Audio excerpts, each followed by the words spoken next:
ধুবুৰী জিলাৰ গোলকগঞ্জৰ ধীৰেশ্বৰ চক্ৰৱৰ্তী জাতীয় বিদ্যালয়ত বাৰ্ষিক ক্ৰীড়া সপ্তাহ উলহ মালহেৰে উদযাপন। বিদ্যালয়খনৰ ছাত্ৰ ছাত্ৰীৰ মাজত প্ৰতিযোগিতামূলকভাৱে সপ্তাহজুৰি চলা বাৰ্ষিক খেল ধেমালিত স্থানপ্ৰাপ্ত সকলক আজি এখন মুকলি সভাৰ জৰিয়তে বিভিন্ন আনুষ্ঠানিকভাৱে বঁটা প্ৰদান কৰে। উল্লেখ্য যে শিক্ষাৰ ক্ষেত্ৰত অতিকৈ পিছ পৰি থকা কাছখানা অঞ্চলত শিক্ষাৰ আমূল পৰিৱৰ্তন কৰাৰ বাবে স্থানীয় কেইজনমান যুৱকে 2010 চনতে ধীৰেশ্বৰ চক্ৰৱৰ্তী জাতীয় বিদ্যালয় নামৰ এখন ব্যক্তিগত শিক্ষা প্ৰতিষ্ঠান খুলি বৰ্তমান উচ্চ মাধ্যমিক পৰ্যায়লৈ অঞ্চলটোক দুখীয়া ছাত্ৰ ছাত্ৰীক অতি ন্যূনতম মাচুলৰ বিনিময়ত শিক্ষা দান দি আহিছে।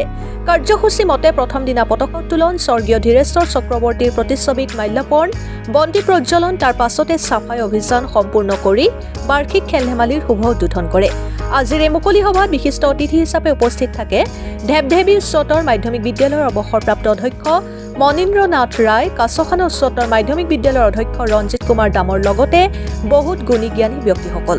সভাৰ পূৰ্বে বিশিষ্ট অতিথিসকলক সম্বৰ্ধনা জ্ঞাপন কৰা হয় আৰু বিশিষ্ট ব্যক্তিসকলে ছাত্ৰ ছাত্ৰীসকলক উদ্দেশ্যি বিভিন্ন ধৰণৰ ভাষণ প্ৰদান কৰে।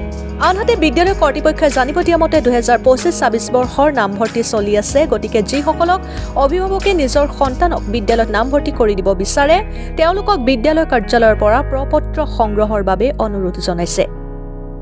গোলকগঞ্জৰ পৰা আব্দুল মতেলেপৰ ৰিপৰ্ট, অৰুণোদয় আছাম।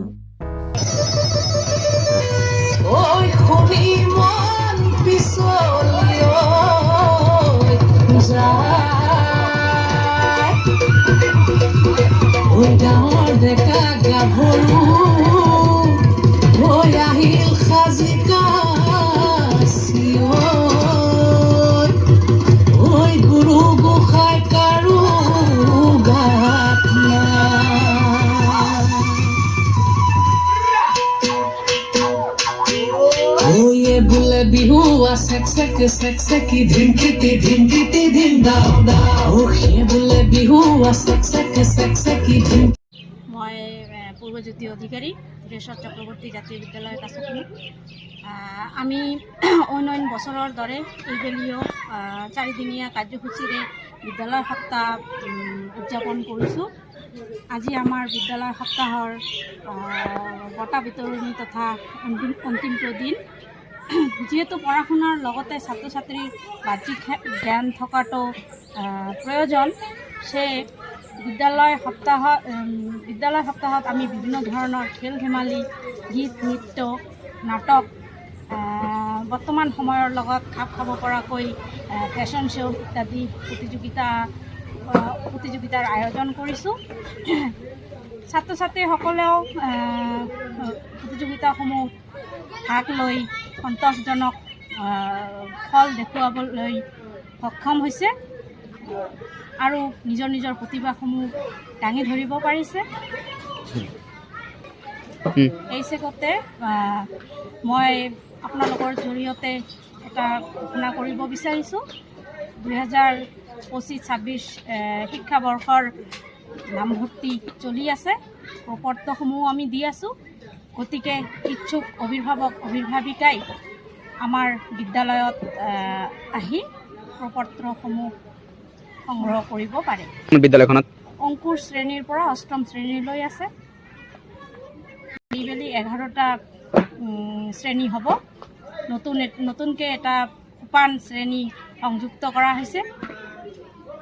অতিথি হিচাপে ইয়াত আহি মই ভালে পাইছোঁ, কাৰণ অতি কম সময়ৰ ভিতৰত স্বৰ্গীয় ধীৰেশ্বৰ চক্ৰৱৰ্তী জাতীয় বিদ্যালয় কাছখানা ইমান সোনকালে ইমান উন্নতি কৰিব সেইটো মই ভাবি পৰা নাছিলোঁ। ইয়াৰ যিটো ছাত্ৰ সংখ্যা যথেষ্ট সন্তোষজনক আৰু ইয়াৰ শিক্ষক শিক্ষয়িত্ৰীসকলেও সন্তোষজনকভাৱে ইয়াত পাঠদান কৰি আছে আৰু কেৱল পাঠদানৰ ক্ষেত্ৰতেই নহয়, বিভিন্ন ক্ষেত্ৰত আমাৰ ছাত্ৰ ছাত্ৰীসকলক এটা পৰিণত অৱস্থাত নিয়াৰ কাৰণে আমাৰ বৰ্তমান ভাৰত চৰকাৰৰ যিটো আমাৰ শিক্ষানীতি, সেই শিক্ষানীতিৰ লগত সামঞ্জস্য ৰাখি ল'ৰা ছোৱালীবিলাকক সেইটো শিক্ষিত কৰি এটা পৰিণত নাগৰিক হিচাপে তৈয়াৰ কৰাৰ ক্ষেত্ৰত যিখিনি ভূমিকা পালন কৰি আছে ধীৰেশ্বৰ চক্ৰৱৰ্তী জাতীয় বিদ্যালয়খনে, মই আজি ইয়াত তাৰে এটা প্ৰমাণ স্বৰূপ ইয়াত যিটো বঁটা বিতৰণী সভা ইয়াত পালন কৰা হৈ আছে, তাত প্ৰায় 52টা ইভেণ্টছত ক্ষেত্ৰত ছাত্ৰ ছাত্ৰীসকলক উৎসাহিত কৰাৰ ক্ষেত্ৰত শাৰীৰিক মানসিক আৰু বৌদ্ধিক চিন্তা চৰ্চাত এই সকল ছাত্ৰ ছাত্ৰীক পৰিণত কৰি তোলাৰ ক্ষেত্ৰত এটা যথেষ্ট গভীৰ আৰু উন্নতিমূলক পদক্ষেপ লোৱাৰ কাৰণে মই এইখন বিদ্যালয়ত পাঠৰত আৰু পাঠদান কৰি থকা আৰু এই বিদ্যালয়খন এষ্টাব্লিছ কৰা সকলো